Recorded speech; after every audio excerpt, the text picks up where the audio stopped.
want to be, a skeptic, but today's heat's nothing like what we're going to see. No. On Friday? People of Charlotte can make it through this sort of heat. It's the weekend heat that looks horrible. And I've been mentioning this before, so we're going to be around 89 degrees. That was our ceiling. Now we flip that, that's our floor. So that's pretty much going to be the coolest that we're going to have. So as Ben is saying, it's only going to get hotter. And also, I know it sounds obvious, and he's like, oh, obviously I need to drink water. People do it every single season, especially at the very beginning when you have this first heat surge. So just be cautious. And I'm going to get to a few signs that might be the signs of heat exhaustion that you could experience a little bit later on. Here's a look what's happening across the country. Storm-wise, a whole lot of nothing here. Good news. That area blue is just general thunderstorms from Memphis down to Houston over to Dallas, all the way up into the Midwest. And then we'll have two areas that could potentially have some severe storms, especially right here, yet again, in Tornado Alley through Kansas, Oklahoma, up through Iowa and Minneapolis. Nothing here, though. Actually, I'm not calling for rain really until Sunday, and that's only a spotty potential. We're actually kind of getting into a problem area. Drought is not really a big deal as of yet, but since we're seeing so many days without rain, well, drought feeds drought, and we continue to just keep this heat overhead.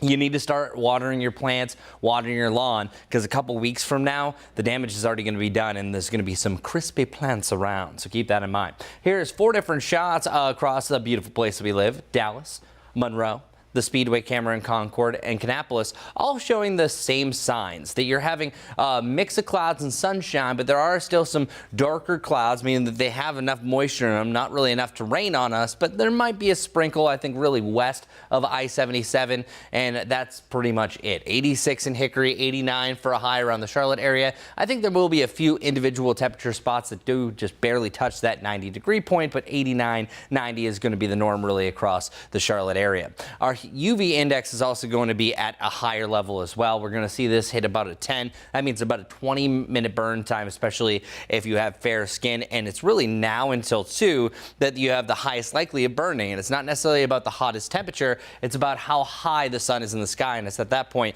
you really hit its meridian, or right at the middle part where it's at the highest point that can provide the most UV rays. Here's a look at our futurecast. You will see this really on and on over the next few days, that these green specks pop up.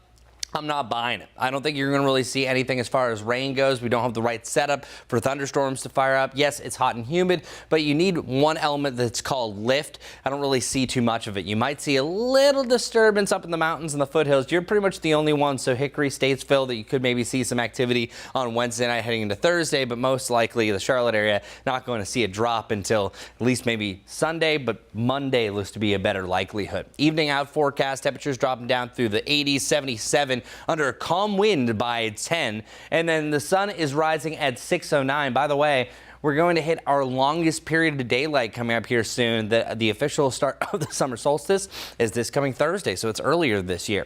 Overnight lows also going to be on an upward trend, slightly below normal over the next couple of mornings, and then back to 72 on Sunday morning. And then tomorrow's highs, only the mid-80s. That's actually not too bad. It will feel a little bit on the humid side. So if you're going to the Charlotte Knights game at 7:04, it's actually not too bad. It's dry, temperatures in the mid-80s, and then the mid-70s actually doesn't feel too bad. A little sticky, but hey, we're not complaining.